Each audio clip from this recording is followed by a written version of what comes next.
ഭക്ഷ്യവിതരണ ശൃംഖലയുടെ മറവിൽ കഞ്ചാവ് കച്ചവടം. 6.5 കിലോ കഞ്ചാവുമായി യുവതി ഉൾപ്പെടെ 6 പേർ അറസ്റ്റിൽ.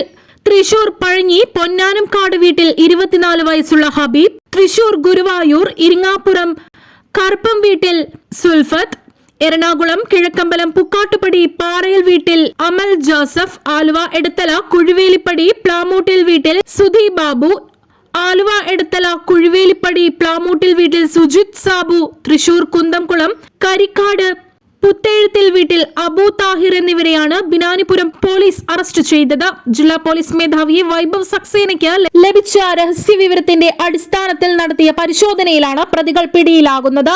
ഏലൂക്കര ഭാഗത്ത് ജിപ്സി പോലീസ് തടഞ്ഞു നിർത്തി പരിശോധിക്കുകയായിരുന്നു. ഇതിനിടെ അമിത വേഗതയിൽ വന്ന കാറിന് പോലീസ് കൈകാണിച്ചെങ്കിലും നിർത്താതെ പോയി. ജിപ്സി പരിശോധിക്കുന്നത് കാറിലുള്ളവർ തിരിഞ്ഞു നോക്കിയാണ് പോയത്. ജിപ്സി ഓടിച്ചയാളെയും കൂട്ടി പോലീസ് സംഘം കാറിനെ സാഹസികമായി പിന്തുടർന്ന് ഏലൂക്കരയിലെ വീട്ടിലെത്തി. അവിടെ നടത്തിയ പരിശോധനയിലാണ് 6.5 കിലോ കഞ്ചാവ് കണ്ടെടുത്തത്. ഇവർ 1 മാസമായി ഇവിടെ വീട് വാടകയ്ക്കെടുത്താണ് താമസം. ഒരു പ്രമുഖ ഓൺലൈൻ വിതരണ ശൃംഖലയിലെ കരാർ ജീവനക്കാരാണ്. ഇതിന്റെ മറവിലാണ് കഞ്ചാവ് കച്ചവടം. കൊച്ചിയിൽ നിന്നാണ് കഞ്ചാവ് കൊണ്ടുവന്നത്. യുവതിയെ മുൻസീറ്റിലിരുത്തിയാണ് യാത്ര. ഇത് പരിശോധന ഒഴിവാക്കാനുള്ള തന്ത്രമാണെന്ന് ഇവർ പറഞ്ഞു.